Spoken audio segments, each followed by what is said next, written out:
Rights Commission finds black people are overrepresented in violent interactions with Toronto police.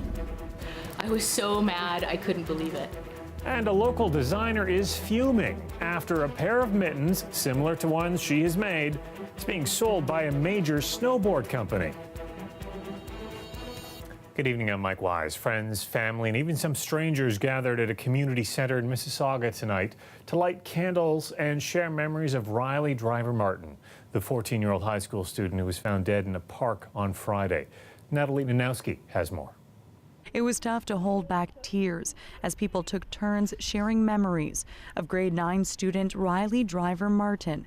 His uncle has been with the family since Saturday. We've been at the house with support, love, like this, talking, like everybody's on each other, crying.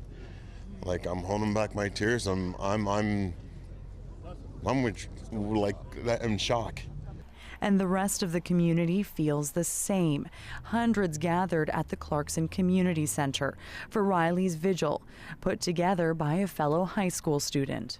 Everybody who's grieving and everyone who's upset, they deserve to come together in one and just help and be there for his family. Grief counselors have been called into Clarkson Secondary to help the student body cope. Many are doing everything they can, including making T-shirts, to ensure Riley's memory lives on. We're wearing these shirts to show appreciation to Riley and his life, and to show how good of a kid he was and how everybody loved and respected him and how this shouldn't have happened to him. His life was cut short Friday when his body was discovered in a park not far from his school. Police have arrested 2 brothers, both charged with second-degree murder. According to court records, one of the brothers, 20-year-old Mark Mahabir, has been in and out of custody numerous times. Riley's family says police are working hard to piece everything together, but questions still remain. Why? What did he do? What did he do so wrong for you to take his life? He's not going to spend Christmas with us. He's not going to spend birthday parties. He's not going to do anything. As candles burned, one thought came up over and over again. Look out for every kid in our community. Look out for your friends. Look out for your boyfriends. Look out for your girlfriends. And be kind. A GoFundMe page has been set up to help Riley Driver Martin's family with funeral costs. The funeral is set for Thursday. Natalie Nanowski, CBC News, Mississauga. There are calls tonight for changes to be made in light of a new report from the Ontario Human Rights Commission into race and policing in Toronto. Among the findings, if you're black, you are 20 times more likely to be shot and killed by police than someone who's white. Talia Ricci has the details and the reaction. These Regent Park residents say the findings of this report have been a part of their reality for decades. I'm dating myself back 35 years. 40 years, nothing has changed. If you're black and you're wearing a hoodie or you're wearing jeans that's a little bit too low, you're going to be discriminated against and you're not going to get help. And you might even get beaten up along the way. 8.8% of Toronto's population is black. Despite this, the OHRC found they were grossly overrepresented in SIU investigations. Out of the 244 cases analyzed from 2013 to 2017, black people made up 30% of police use of force cases, 60% of deadly police encounters, and 70% of fatal police shootings. I think it very much shows that the black community's concerns about being overrepresented in serious use of force cases is proven to be real. The data is very light. It actually doesn't paint the full picture in the sense that the actual abuse the communities have been experiencing is far more egregious than the report can ever show. The Toronto Police Association president says this data doesn't all come with a backstory. We're not surprised by anything in the report. One of the concerns that we have with the report is that the lack of context. What I want to do is work in a positive way and build relationships between the policing and the community, and I don't think that this report is necessarily going to achieve that. But for people whose experience is reflected in these numbers, they say more needs to be done. We got to change the language. Change it. We care for you. We love you. But not just lip service, we're going to show you. This report also found that white people allegedly attack or threaten police more often than black people, and that in police shootings, 20% of white people were carrying a gun versus 11.1% of black civilians. Talia Ricci, CBC News, Toronto. 2 Toronto councillors want Uber and Lyft drivers to have more training put in place. Now, this comes months after a 28-year-old man died in a crash on the Gardiner. Nick Cameron was killed back in March while taking an Uber from his Parkdale apartment to Pearson Airport. The driver had been a registered Uber driver for just 2 days and had not received any training. Well, this Thursday, councillors Mike Layton and Josh Matlow will ask for a new public reporting process on the safety records and performance of Uber and Lyft drivers. The motion will ask the city to look at bringing more regulations to ride-hailing companies. Toronto City Manager is recommending that the King Street pilot project be extended until the end of July. The pilot prioritizes streetcars, cyclists and pedestrians, limiting how far other vehicles can travel between Bathurst and Jarvis before being forced to turn off the road. The pilot was scheduled to end at the end of this year, but the manager wants that date pushed back to let the new council fully consider all the data at the start of the new year. The report will go to council later this week. And one final note from City Hall, Toronto City Manager says Toronto should proceed with licensing cannabis retail stores, which should open by April of next year. Now, by contrast, Richmond Hill and Markham plan to ban them, but Toronto officials say allowing storefronts in this city will help keep marijuana out of the hands of youth and help eliminate the illegal market. Ontario will give municipalities $40 million over 2 years to help implement and police the stores. Toronto is expected to get just over $3 million of that money.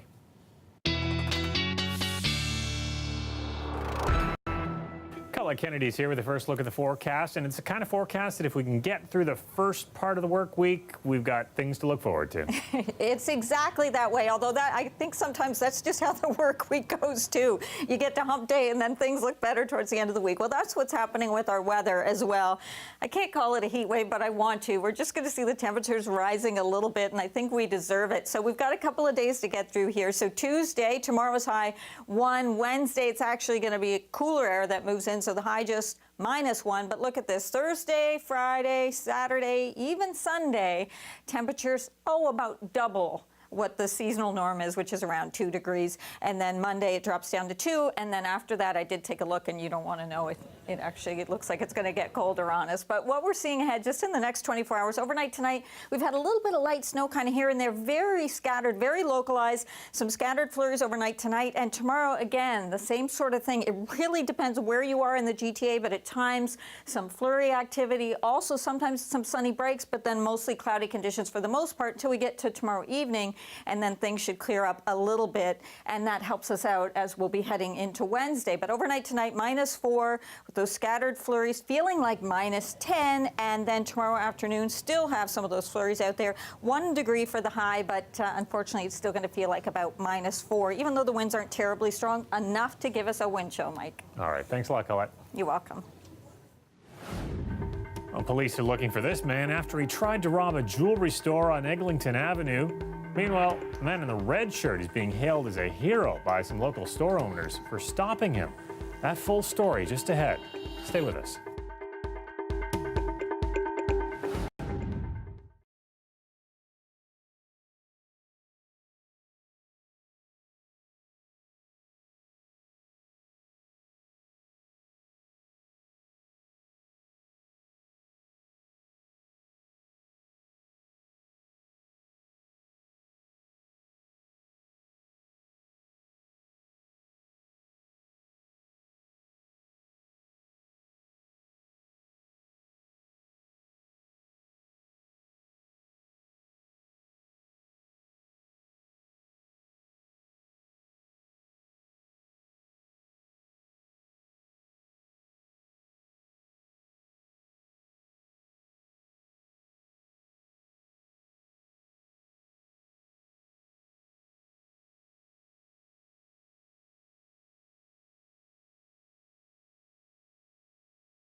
New numbers out today on the state of Ontario's budget deficit. The province's financial watchdog says it is up $500 million since the spring.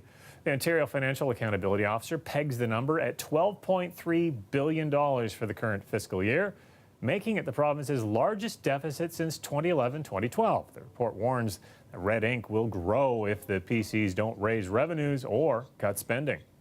In the absence of policy changes, the budget deficit would continue to increase over the outlook, exceeding $16 billion by 2022-23. Altman blames this year's increase on slowing economic growth, the cancellation of the cap-and-trade program, and the scrapping of several planned tax increases. He says to balance the books, government spending increases will have to be limited to 1.2% a year. That would be the slowest growth since the mid-90s. And finance ministers from the provinces and territories met today for their second sit-down with their federal counterparts to talk about money. Much of the talk focused on retooling the equalization payment system. Moving on equalization may well be a possibility at the next time we renew it, which will be in 4 years. I can't prejudge that. With respect to stabilization, we're always willing to look at these programs to make sure that they are appropriately dealing with situations as they come forward. But we have no substantive discussions going on in that regard at this time. Stabilization payments are meant to help provinces dealing with revenue declines due to unusual economic downturns. Now, Alberta and Newfoundland both got stabilization payments in recent years, but Alberta, with its energy sector challenges, calls the amount offered inadequate. Now, the payments are about making sure public services are available at a reasonably comparable cost right across the country. Next fiscal year, though, Quebec, with a surplus, will get a sizable payment, while Alberta, with a deficit, will not. And for the first time since 2008, Ontario will not get an equalization payment. Just weeks after we learned that child killer Terry Lynn McClintock was returned to prison after being transferred to an Indigenous healing lodge, we're learning her co-conspirator in Tori Stafford's murder was sent to a medium security prison months ago. In a Facebook post today, Tori's father, Rodney Stafford, says Michael Rafferty was transferred from a maximum security facility to a medium security one back in March. Stafford says correctional services did not inform him about the move, nor was he told during a meeting with that service's commissioner. Rafferty was sentenced to life in prison back in 2012 in the kidnapping, sexual assault, and first-degree murder of Tori Stafford.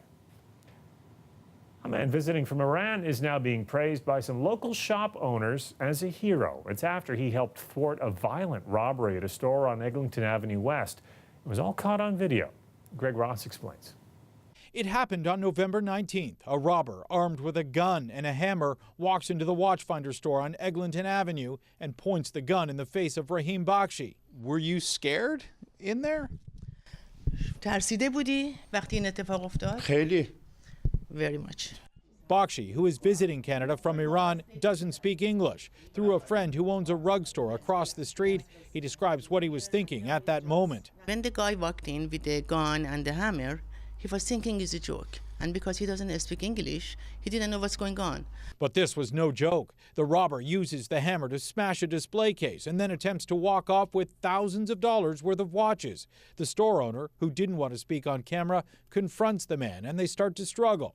The store owner is hit several times with the hammer, and that's when Bakshi jumps in. When he heard his voice, that screaming, he couldn't stop. He just decided to go in and to help him.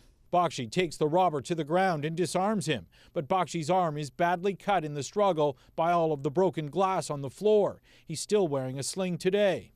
How's the hand? No good. A little over a minute after entering the store, the robber is able to get up off the floor and escape, right past Peter Lefebvre, who owns a real estate business in the area. Did he say anything when he ran out? No, he just made a beeline to get out of the neighborhood. Police say the robber is 35-year-old Michael Ferrer, and he is still on the loose. He left behind his hammer and what appeared to be a gun. It was a replica handgun. Initially, it looked to be a real handgun, but of course, they since investigated. Ferrer is wanted on robbery charges, and there's a nationwide warrant for his arrest on parole violations. As for Bakshi, he's become somewhat of a local celebrity. Everybody, the whole neighborhood call him a hero. To my mind, is just he act perfectly right on the right time, and I love what he did. Bakshi was supposed to fly back to Iran on the day of the robbery, but delayed his flight because of his injuries. Police say the store owner also suffered minor injuries. Greg Ross, CBC News, Toronto. Still to come, this Toronto designer thought she'd stumbled onto a brilliant idea. Mittens that can't fall off young children's hands. It was all going well until a major winter clothing company took notice. We'll tell you how she took her fight right to the CEO when we come back.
The weather update is brought to you by Train Extreme Conditions Testing.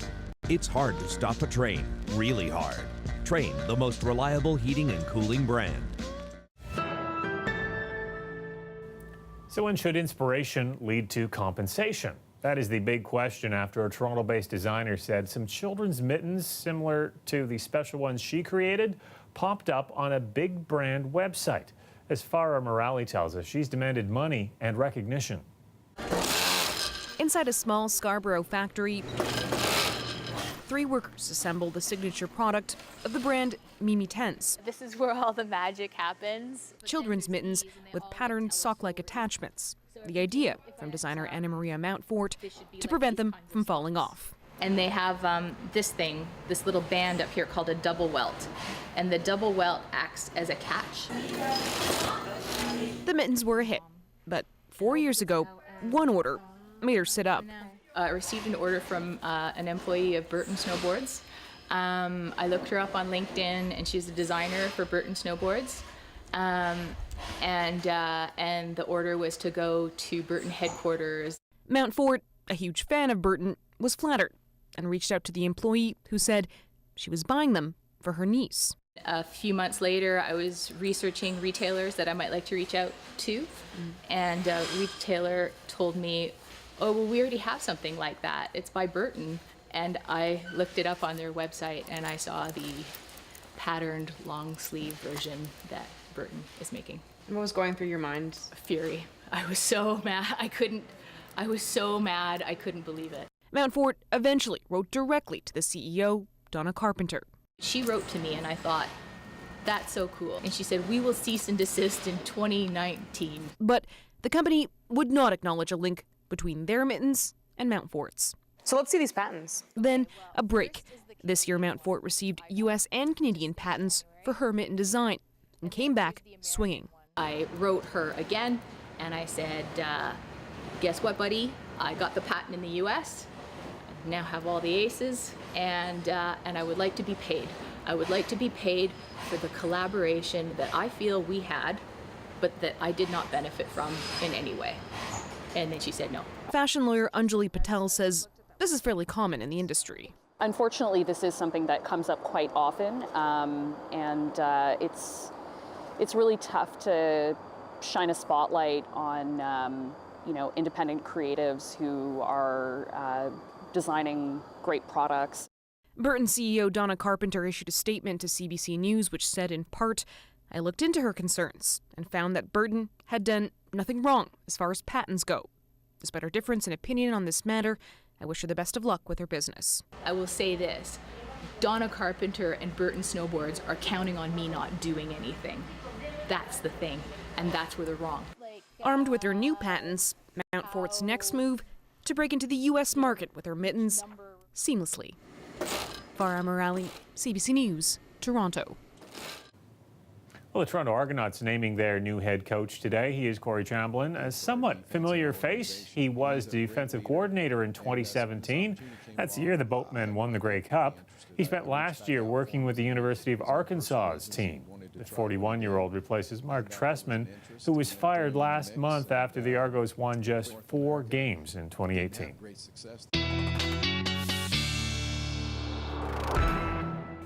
Colette is back with her extended forecast. Feeling like mid-December right now?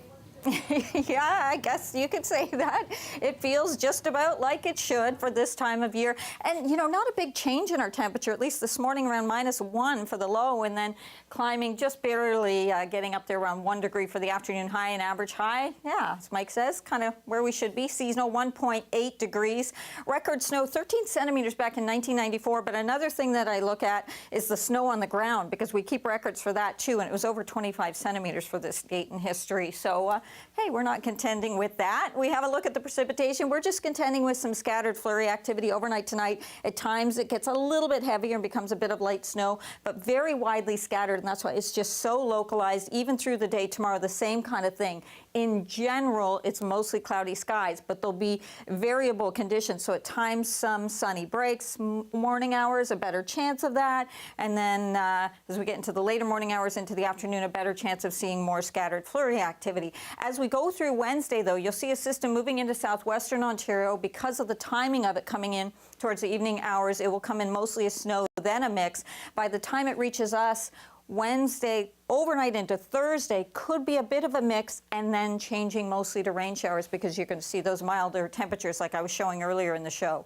Overnight tonight for southwestern Ontario, -5 to -6 for the lows with the risk of flurries, and that same chance tomorrow. It'll be mostly cloudy. Again, you may get some sunny breaks in there. 1 degree for the highs, and we're looking at for Toronto that we're going to see that temperature tonight at about -4. Markham, though, you're closer to -6, so chillier there, especially tomorrow morning.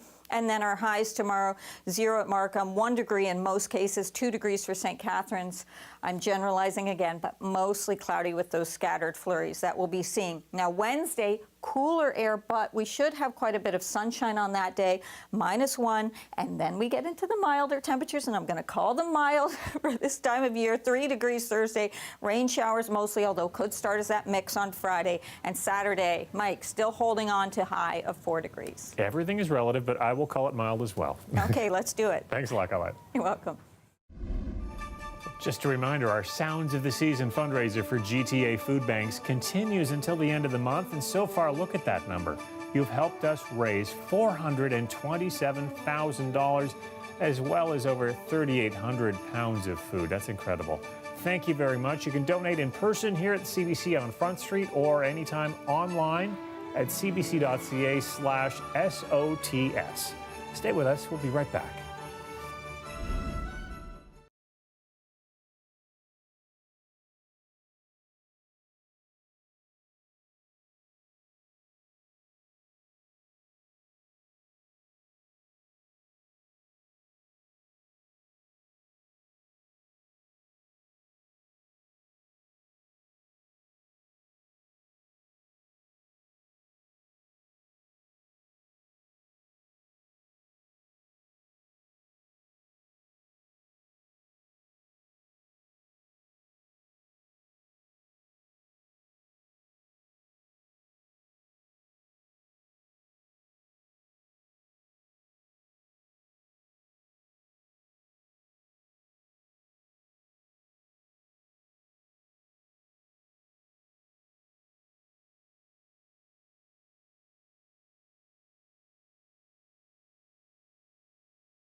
There are two big stage productions in Toronto to tell you about this week, both featuring extravagant props and circus performers. First up, Cirque du Soleil includes, as usual, some over-the-top acrobatic performances, but also woven throughout is the story of an Italian clown, Moro. Everybody has opinions about clowns, and a lot of those opinions are based on a very classic idea of the clown with the red nose. There's connotations of the scary clown, the kind of creepy clown, all of those things. But I think how clowning has evolved, and certainly I've seen clowns that can make you cry as easily as they can make you laugh. Another part of this Cirque show, trampo beds, a combination of, well, you guessed it, trampolines and beds. Cirque du Soleil kicks off Wednesday at the Scotiabank Arena. And another show we want to tell you about is called Slava's Snow Show, also featuring a troupe of clowns as well as indoor snow and props that make the audience part of the performance. Now, this show has traveled around the world but hasn't been to Toronto in 20 years. It's on at the Bluma Appel Theatre until December 16th. And I know I'm getting old when I remember it playing here 20 years ago.